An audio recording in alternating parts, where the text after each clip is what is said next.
Hello, everybody, and thank you for attending today's webinar. Today's Balanced Scorecard Institute webinar on improving strategic performance with Balanced Scorecard and key performance indicators. I'm David Wilsey. I'm the Chief Operating Officer for Balanced Scorecard Institute. I'm coming to you from Cary, North Carolina in the United States. I'm working from home right up the street from our corporate headquarters. All right, let's get started. I'm going to turn the camera off if you don't mind, and then we will get going. All right, so as most of you know, we provide these webinars as part of our promotional efforts related to our professional certification programs that we offer through our partnership with the George Washington University Center for Excellence in Public Leadership. We've been teaching balanced scorecard and KPI related courses for over 22 years now, I think, and we've been certifying people since 2006. So all the content I'm going to cover today will be derived from one of those programs that we offer all over the world, whether it's directly from us here in the US or from one of our international partners. So in this session, my goal is to help you develop a basic understanding of the benefits of improved strategic planning and strategy execution using a balanced scorecard or using a KPI system. How those KPIs can help your organization succeed. In other words, why is it worth going through all the work of developing one of these systems? We'll also talk a bit about how the systems work to improve your organizational performance. We'll talk a little bit about some of the implementation challenges that you're going to run into. Anyway, so it's a basic, we offer these webinars on a pretty regular basis just to introduce people to the basics about balanced scorecard and KPI implementation. So without further ado, let's talk a little bit about why so many organizations are developing these systems.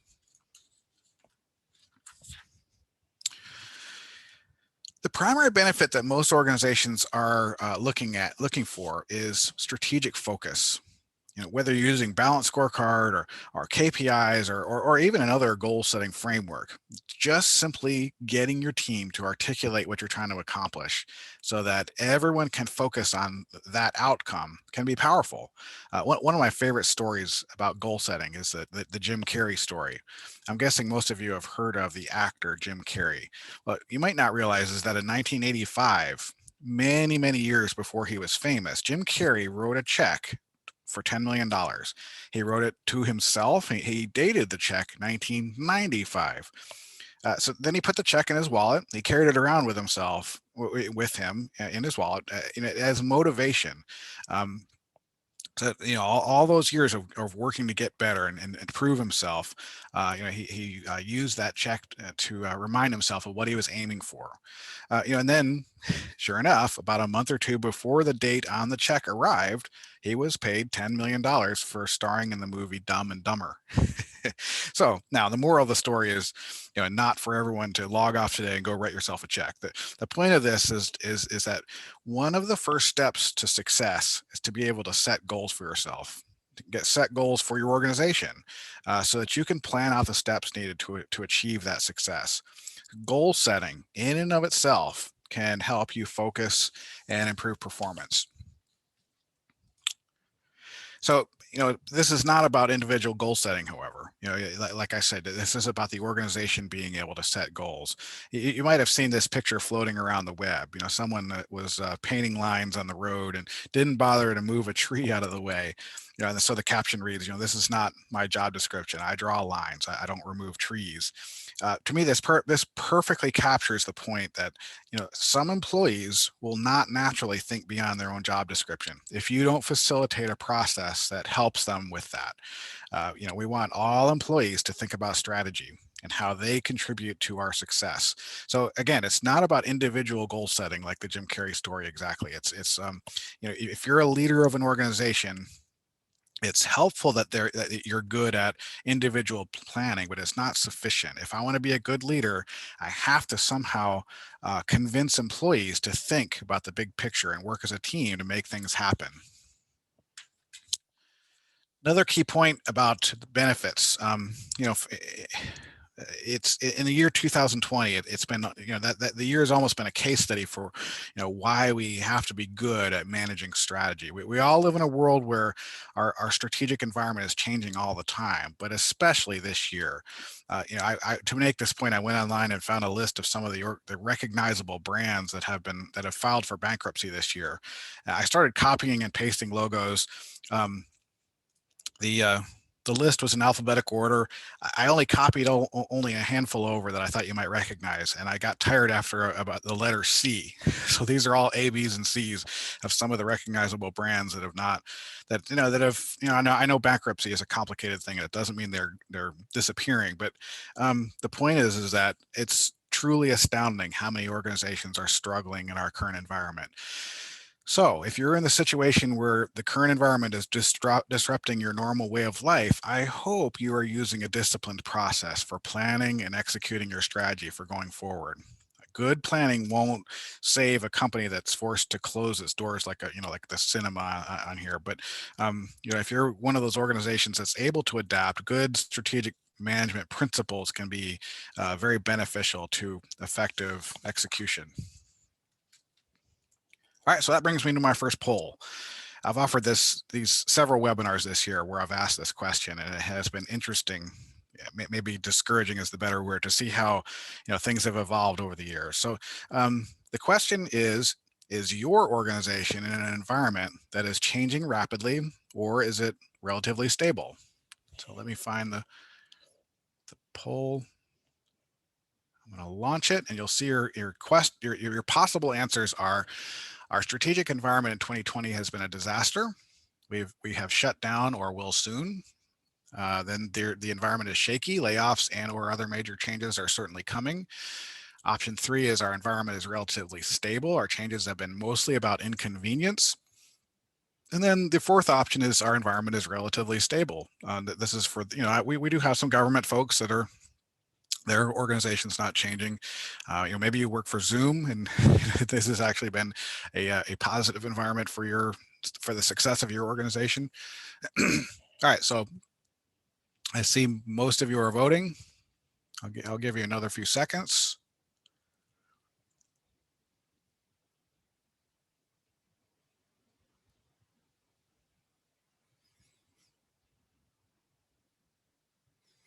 All right, we're almost to 70% of you have voted. I'll give you maybe 5 more seconds.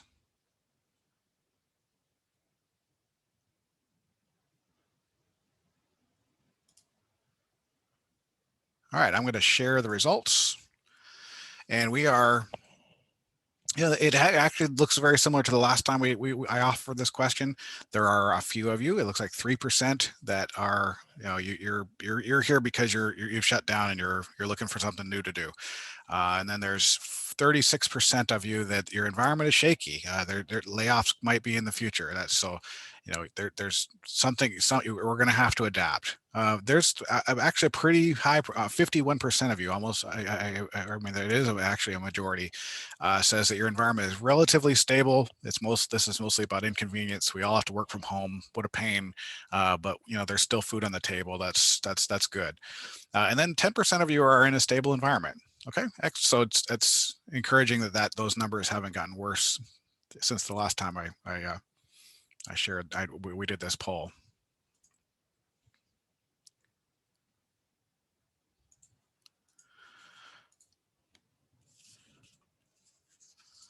All right, so let's talk a little bit about strategic performance management. How do these systems work? What we're talking about is a system that connects the dots, answers basic questions about what we're trying to accomplish.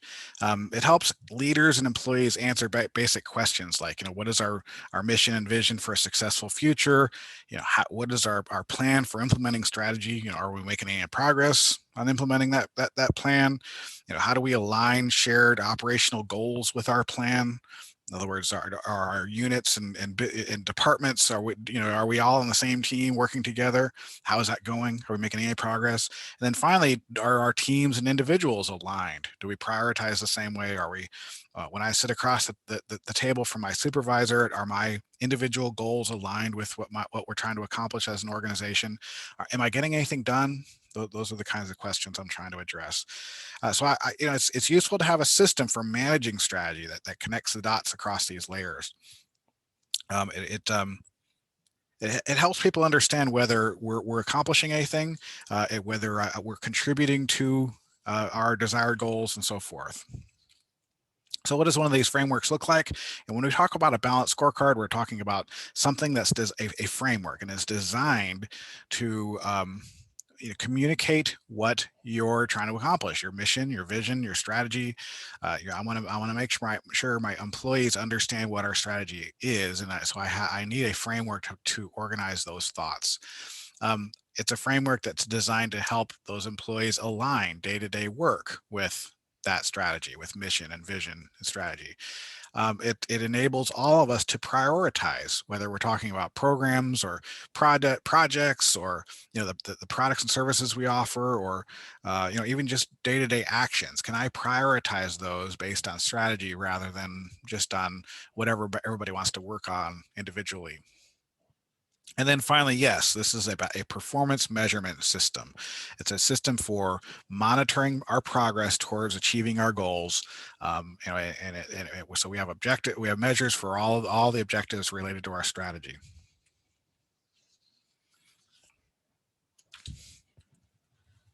So the system connects the dots between all these various pieces.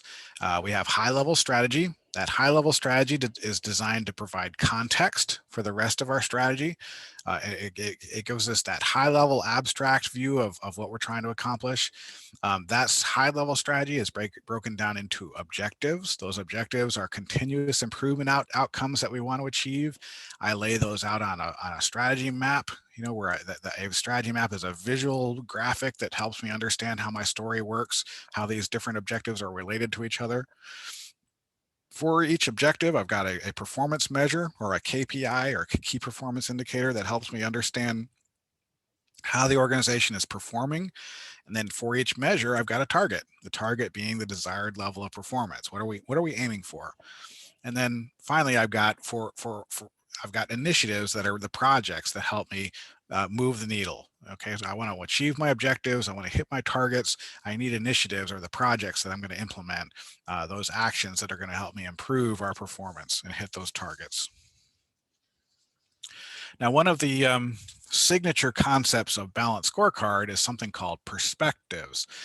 This is the idea that you're not going to simply measure your success based on the dollars and cents, or the financial results that you're looking at, which traditionally is how the private sector thought of success. They only use that one set of performance measures. And the perspectives of a balanced scorecard are these different dimensions to make sure that you have a more balanced view of our performance. So yes, we still measure our financial performance, but we add to that financial perspective three other perspectives: one on customer success, customer satisfaction, customer retention. Do the customers, are they getting value from whatever it is that we're offering them? We're going to look at our performance from their point of view. And then we add to that the internal process perspective, where we look at the quality of our products and services, the efficiency, and so forth, of how we're delivering value to customers. And then we're going to look at internal capacity, or as it was originally called, learning and growth, where we're going to look at, are we getting smarter? Are we getting more innovative? Are we improving our internal culture? Do we have the infrastructure we need? Do we have the tools we need? All those internal capacities that we need to build in order to provide better, higher quality processes and products and services. Okay, so if I were to take all these pieces and put them on one page, it would look like this. Okay, so this is a government strategic planning and management system example. It's based on a client we worked with. It's a city government. You'll see all the pieces on one piece of paper. And the point is that no matter what kind of organization you're looking at, it would look roughly like this. You have mission and vision at the top, and then your strategy, we call them themes, where you've got 4 focus areas. For each focus area, you've got a result, a description of what success looks like. Okay, so this top portion of the of the system is about communicating what our strategy is, making sure that our employees understand what our mission, vision, and strategy is. The left side of the screen coming down also is about communication. This is our strategy map. This is how these ovals are the objectives in our strategy. You'll notice that there's the perspectives are the rows, and these arrows are telling a story about the cause and effect relationship between those objectives. Okay, so this picture is for communication purposes. It helps me communicate to my employees how our strategy works, and if I'm sitting in a training class related to efficiency of services, a Lean Six Sigma class, I understand that why I'm taking that class. The middle part of the screen is about measurement. Okay, so for every one of these objectives on the left side of the screen, I've got a performance measure. Okay, and I've got a target that says what level of performance are we aiming for this particular measure. Okay, so this is about execution and making sure that we're getting the things done that are important to us.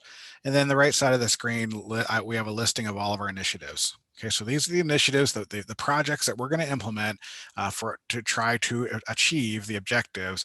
The measurements are telling us whether we're accomplishing that or not. Okay, so that's what a one-page strategic plan looks like. Here's a version from the private sector. This is a private company. This is an energy company we worked with. They were changing their strategy. They had decided that they were no longer going to be only an energy provider. They wanted to also implement a consulting strategy.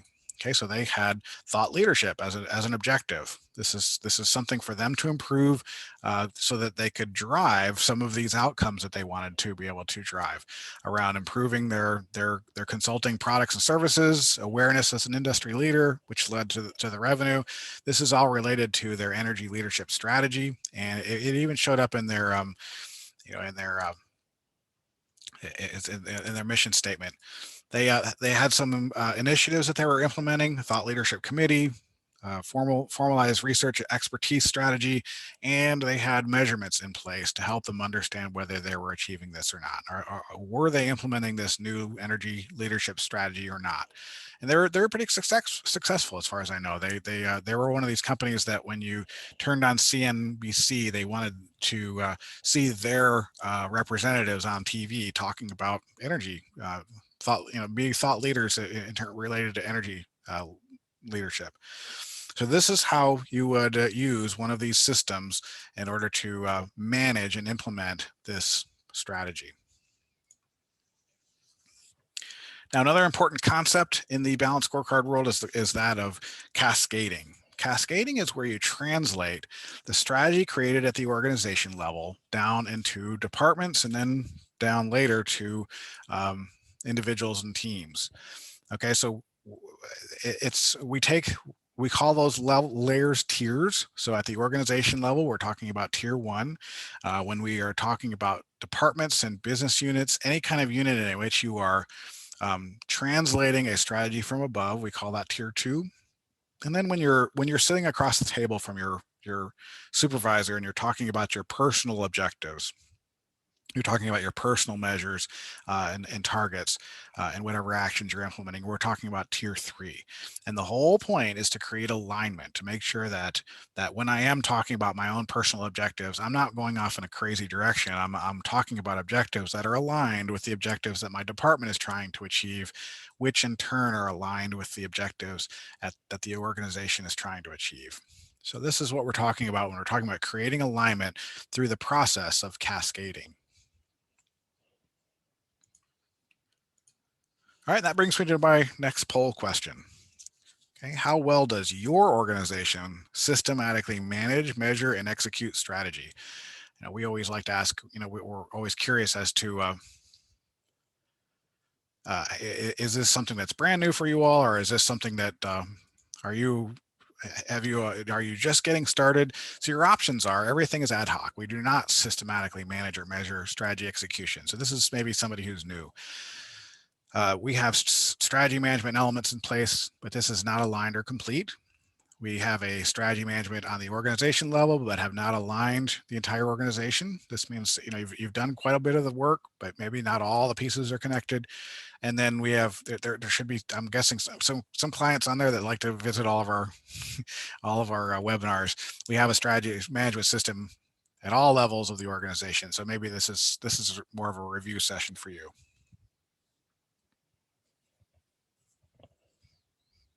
All right, the votes are coming in. We're up to 60%.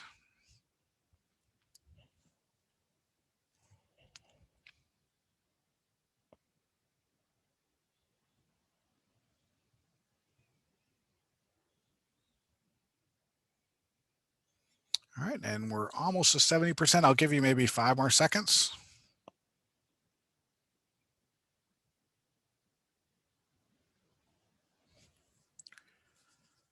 All right, so most of you have voted. So let me end the polling and I'll share the results. Looks like 17% of you. This is a brand new stuff. You're not managing strategy at all now, so maybe you're considering your options. 34% of you said that you have some strategic management elements in place. 35% said that you have a system in place, but not all the pieces are aligned entirely. And then 14% of you are old pros at this. You've got a strategic management system at all levels of the organization. Awesome.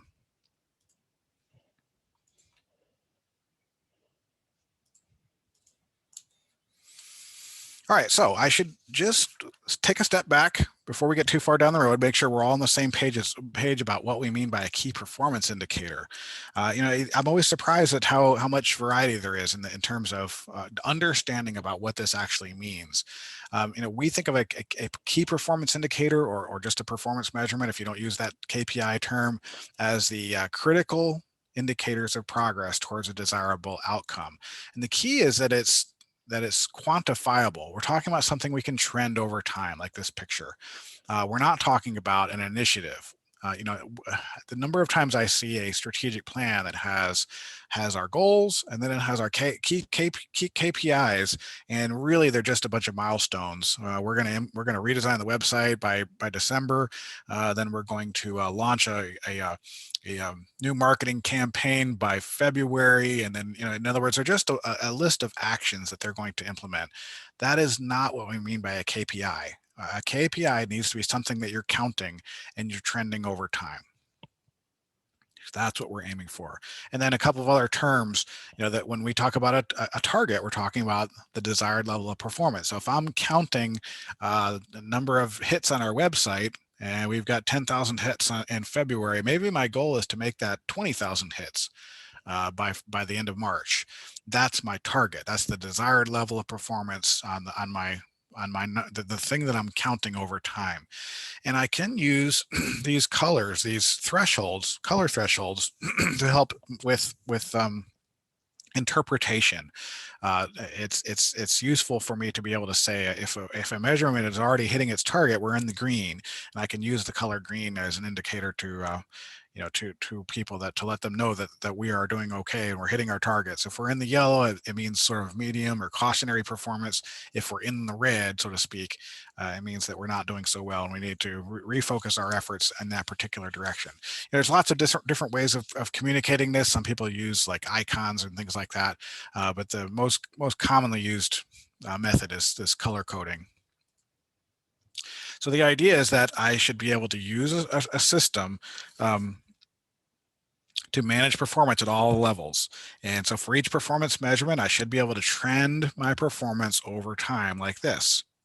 And then I should be able to communicate strategy by showing employees a strategy map like this. So in this picture, the performance for each objective is shown through the color coding. So in this picture, you can see that the customer value measures are not doing so well, but our financial measures are in the medium range. We're doing great in terms of expanding customer base. And so this prompts a conversation on my team to make sure to investigate what the customer value elements are and maybe focus our efforts there. I might want to be able to filter all of my performance measures by whichever ones that were underperforming. So this is a red measure report that simply pulls out the measures that we need to focus our efforts on. And then finally, not to overemphasize the automation, but as you know, these days, it's not real unless it's on people's phones.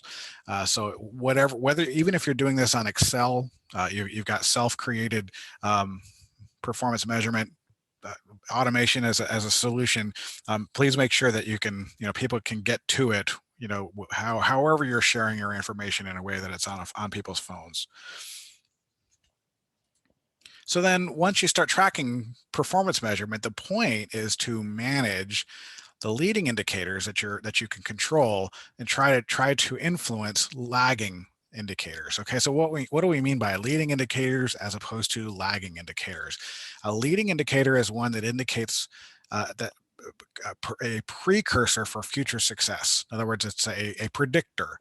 Okay, so if I manage the things that are leading, it should influence things that are lagging, something that's indicative of past success. Okay, so the story that we like to use as an example of this is I might be managing smoking cessation programs, and I think of that as a leading indicator. The more programs I have, I think that will influence the percentage of people that smoke.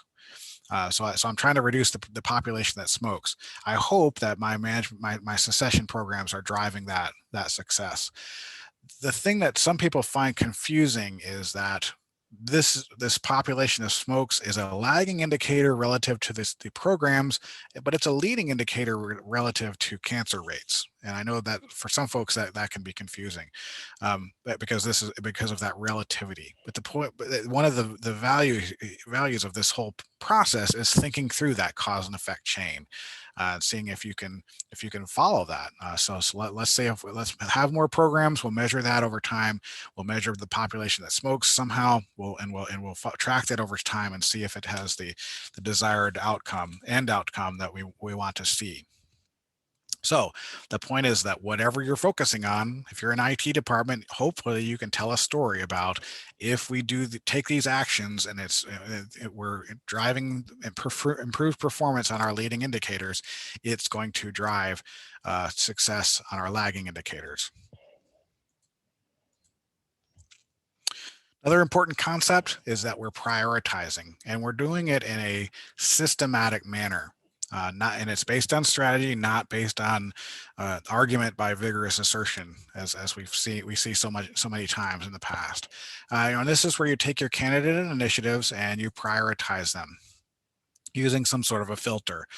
This can be as simple as voting. It can be a more complicated 2x2 matrix type facilitated session, or it could be as sophisticated as a formal scoring system where you take each individual and you score them based on strategic impact, cost. Maybe there's some time elements. Maybe there's some other kinds of issues related to timing and capacity issues.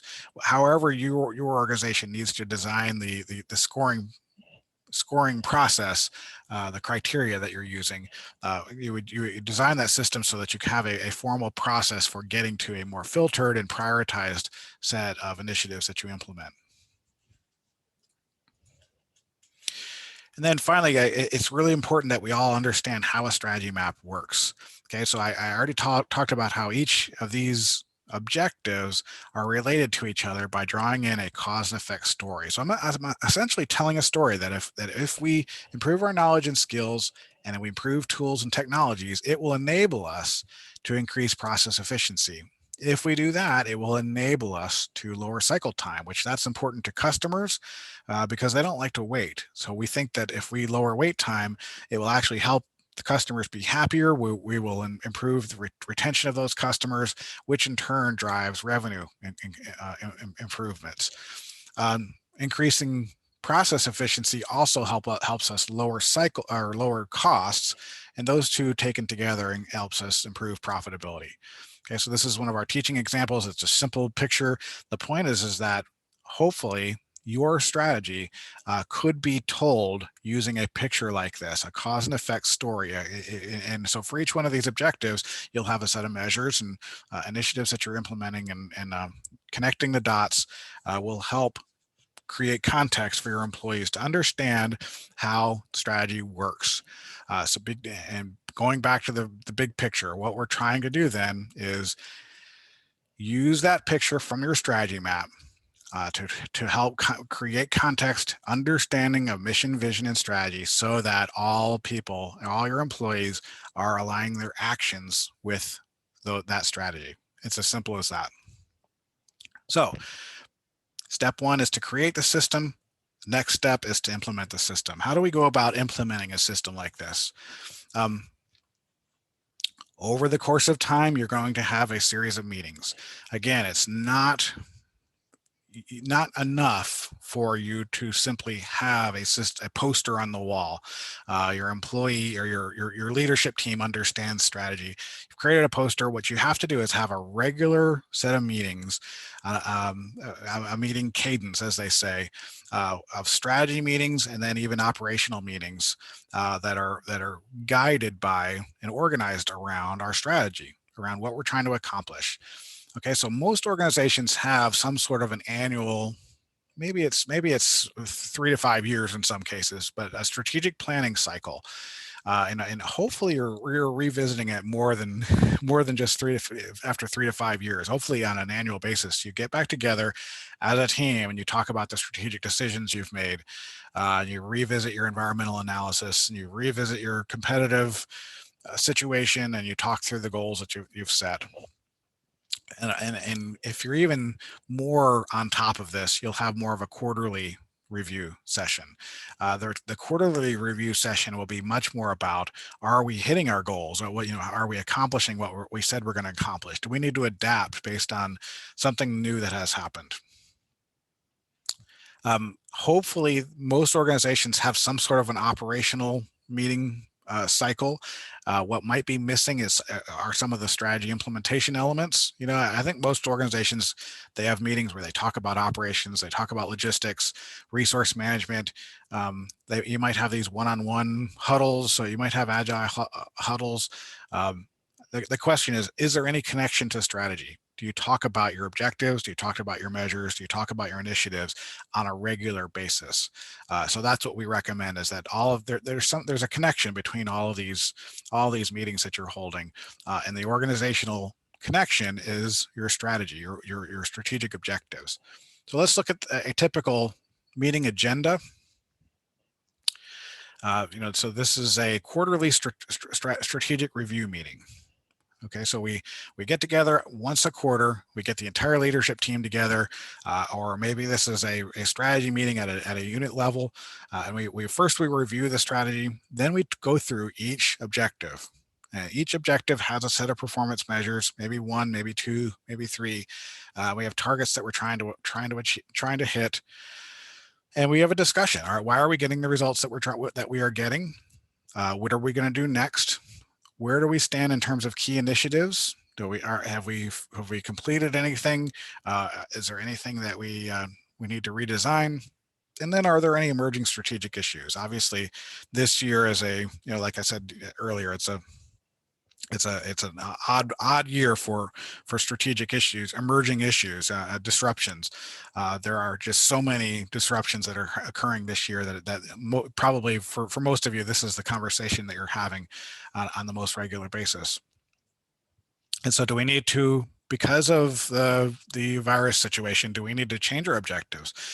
Do we need to halt any current initiatives and maybe implement a whole new set of initiatives related to moving our services online, or some sort of anything else related to having everybody work from home? So then each objective, each session, we end with, what are the next steps? What are the key action items? And what milestones are we going to hit? Make sure that we don't leave the meeting without documenting that and setting in motion the actions that are going to happen before we get together the next time.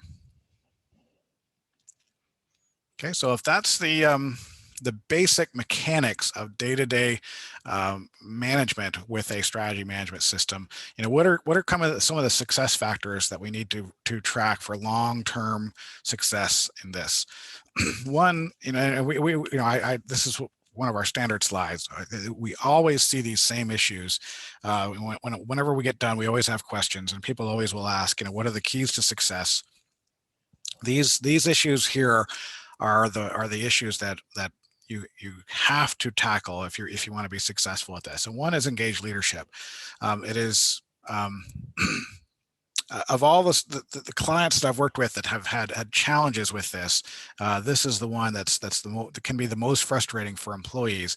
If they figure out early in the process that there's a VP who's just not on board, who thinks this is a waste of time, or they're just not engaged in the process at all, or worse yet, the CEO or the senior leadership of the organization, if they're not engaged and they're not making sure that everybody is engaged, this can sort of drag out.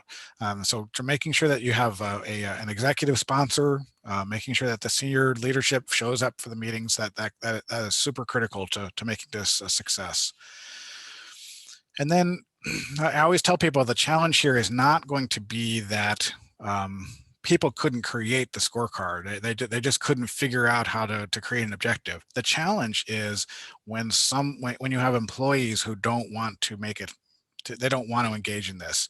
So you really have to attack this as a change management initiative, almost more so than as as a balanced scorecard or a KPI initiative. You really have to go in and try to do all those things that you have to do to manage buy-in. Make sure that people are engaged in the process, that they take ownership of it, that they create the components themselves.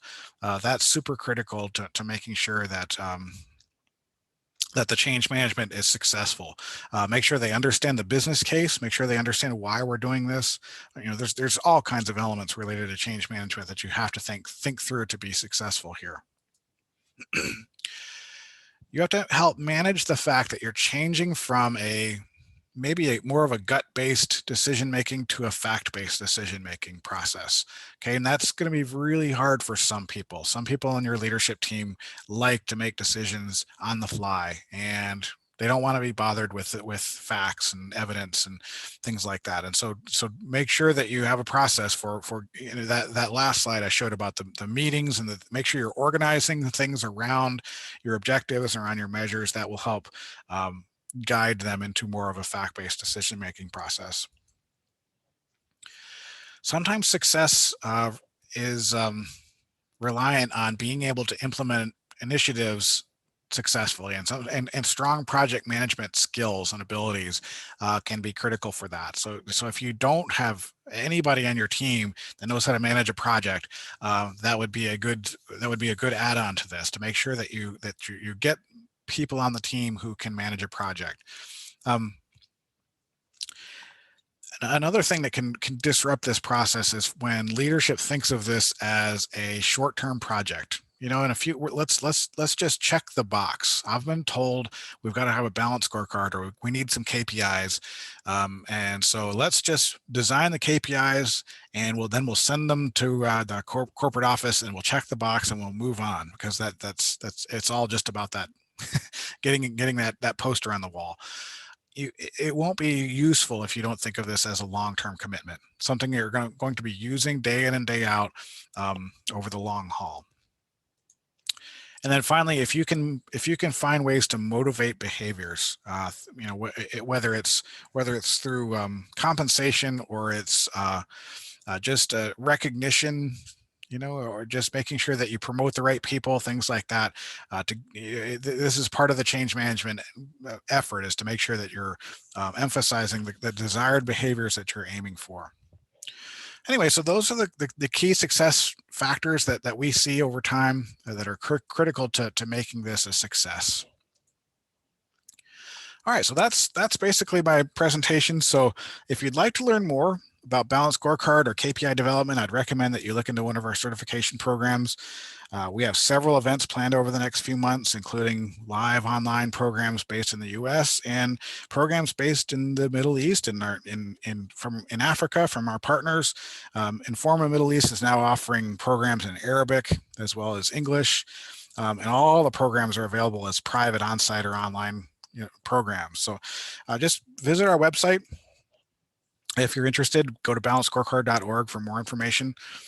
You can see the pictures of some of our classes that we've been offering online. The online offerings are going so well. I've been really happy with that. I was a little worried going into it.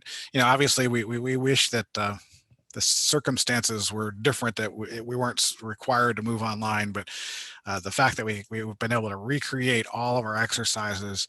When you have one of our classes, there's a lot of post-it notes and a lot of energy, a lot of exercises, and we've been able to recreate all of that online with this tool called Miro, where you literally have virtual post-it notes, and everything is exactly the same as if we were, it's not quite exactly, but the exercises are very similar to what we do in the real classes. So again, if you're interested, just visit our website.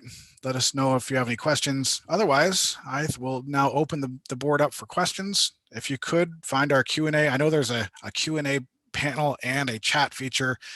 Sometimes we miss questions when when you go to both. So please, if you have questions, go to the Q&A box and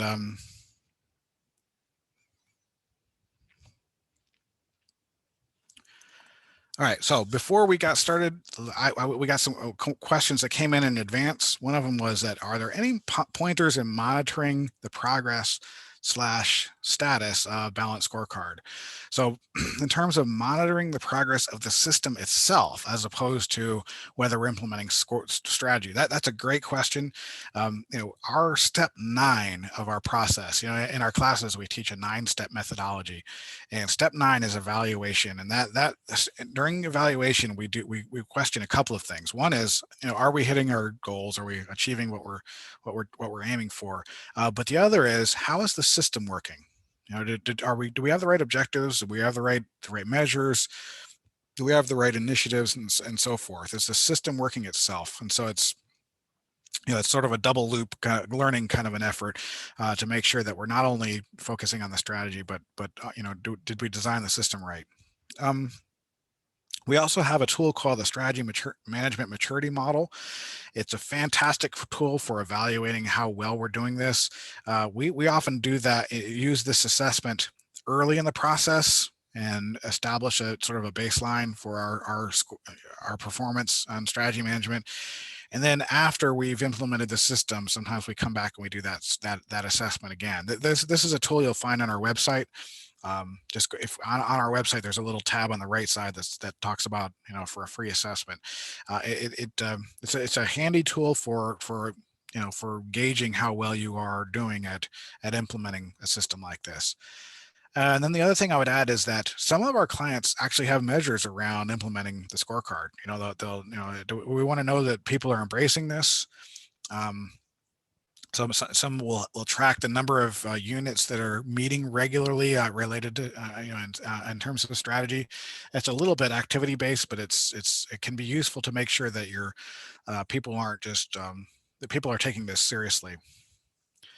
Another question about, is there any guidance in terms of the number of measures, targets, or projects at any one time for a balanced scorecard? How do we know we aren't setting too many targets or creating too many projects? And that's a fantastic question. You really want to make sure you don't let this get out of hand. You can very, very quickly end up with 300 performance measures, and you're suddenly spending all of your time managing performance rather than doing whatever it is you're supposed to be doing. So what we recommend is you try to make sure you're a brutal minimalist at every step of the process. When you're doing your strategy map, you want to make sure you have 12 to 14 objectives at the organization level. For each objective, you have 1 to 3 measures. So at the organization level, you should end up, between 25 and say 40 measures. That's probably even too many. 25 to 35 measures. Just remember, too many is not good. So each What will happen though is you create an objective, and you create one measure, and you think, well, wait, we could measure this other thing, and over time your team will slowly add more and more. And so that's you have to really fight that. And then once you have 25 that measures at the organization level, you cascade to into units, and each one of those has a set of measures. So it can very quickly get out of hand. So you want to make sure you're fighting that and trying to make sure that you're focusing on the most important elements. Not You're not trying to measure every single thing that might be considered important by somebody. Initiatives is a whole nother story. And that and again, you want to fight the urge to create more and more and more initiatives. We usually see yeah, a medium-sized organization with 10 to 12 object or initiatives at the end of the process. You've prioritized down, and those are the ones that you're going to implement. You have a prioritized list. You can always add to it later on when those 10 to 12 are complete. If you're a small organization, you might have four or five. I mean, there's that one of the keys is to make sure that you look at what capacity do you have. Richard Juarez is working on a new blog. It's going to come out any day now, where he talks about how to think through the capacity that you have internally to handle a certain number of initiatives. So that's really useful to think about it systematically.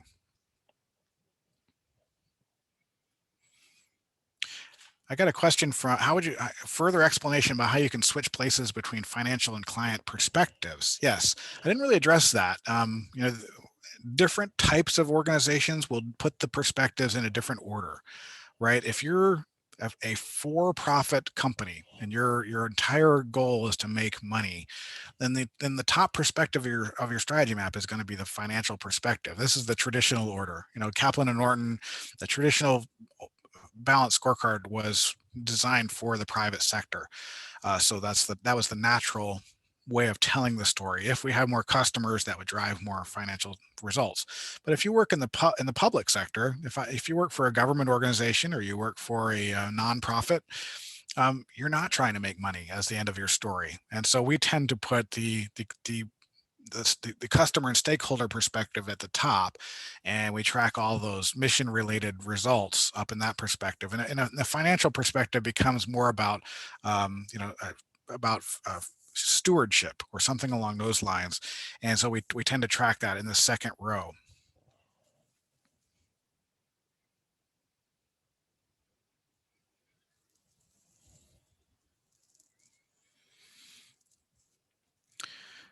I've got a tough question about how do you navigate a chief executive who takes decisions alone, in spite of you're occupying a position of senior management. In other words, there's several questions here about the idea of what if you have somebody who doesn't think this is a good idea, or is maybe too much of a too independent minded, let's just say.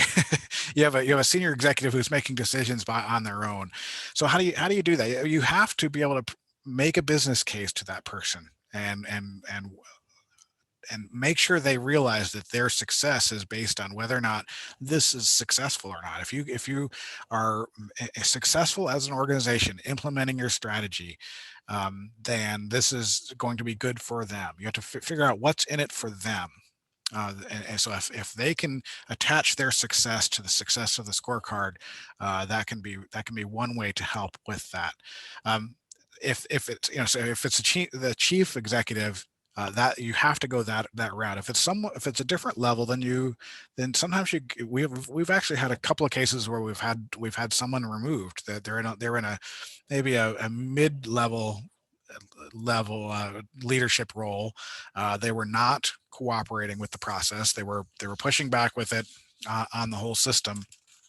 And you have to communicate somehow that, hey, this is the bus to be on, and if you're not going to be on the bus, you're not going to cooperate.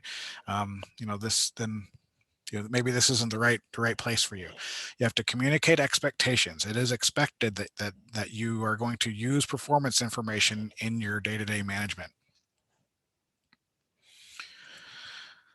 All right, we have a question. How do you measure individual level scorecards? We are challenged in that part. Individual level measurement is all about communicating expectations. It's about setting deadlines. It's about tracking progress.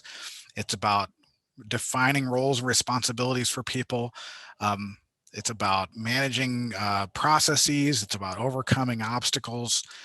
So managing individuals, it's what is it not? It's not about punishing people. And so that the challenge with measuring individual level performance is that it is often perceived as a punishment system. Even if it's just about compensation, you're going to take away my bonus if if I don't hit certain numbers. When it becomes about punishment and it's perceived that way, people will react differently. I always tell the story about how I was on the airport and I told people that what I did for a living, and they said, "Balance scorecard." I lost my job because of balance scorecard. This was a company. I think it was one of the big um, telecommunications companies, and they had used balance scorecard to lay people off. So every quarter, if you didn't hit your numbers, they would lay you off, and it was a disaster. I sat and talked to the person for a while, and they said, basically over time, the data was just totally useless because people would put just whatever information into the system that they needed to in order to be successful. It wasn't about tracking performance; it was about protecting my job. And if that's the environment, you can't expect people to take this seriously.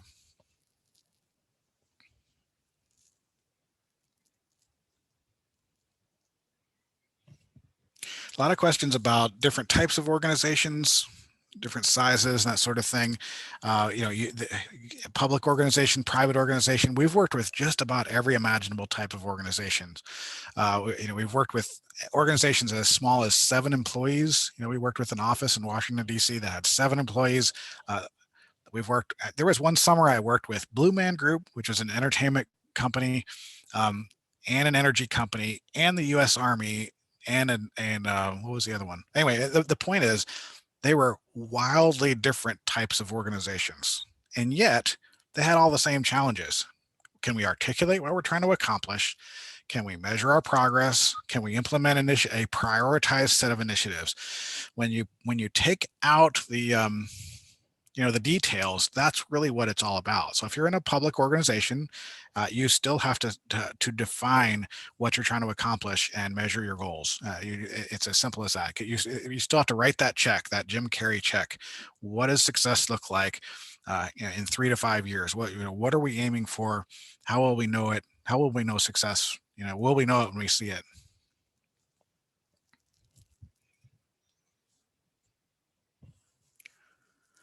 Okay, and I think I might have mentioned Informa teaches the classes in Arabic. We've got some questions about languages and that sort of thing. We're rolling out programs in other languages over time.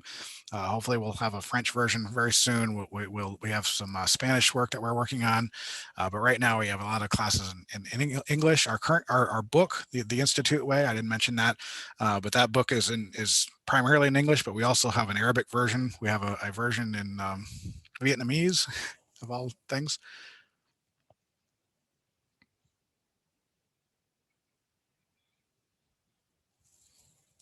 I've seen a couple of questions about mapping and the KPIs.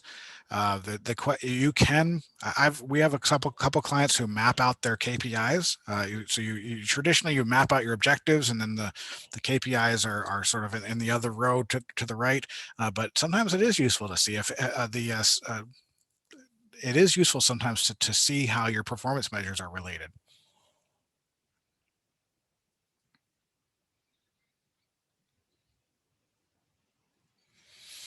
Okay, a couple questions about self-training. We our classes right now are live online. So if you want to take the class and wherever you are in the world, you can log in, take the class. The training comes across very much like this webinar, where the first hour or so of each session we deliver some slides, we talk through some elements. It tends to be you have your microphone and cameras on so that you can ask questions. It's very much like the live class. Then we move all the exercises into Miro. So after we take a break, we come back, we do the exercises. We're talking on Zoom just like this. And then we are managing the exercises using this Miro tool. So everybody in the class is in the same tool, moving post-it notes around. It's a really interesting process.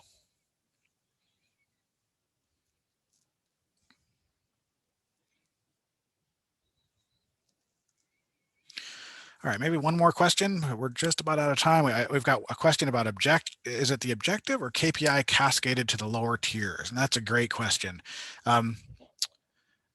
We cascade objectives. Sometimes you could, if you Google balance scorecard or KPIs, you might find other companies that have cascaded their KPIs. We've even seen some clients that cascade their initiatives, and we don't find that to be as useful. Let's say I've got an objective. I want to improve the customer experience, and we've got a customer survey at the organization level.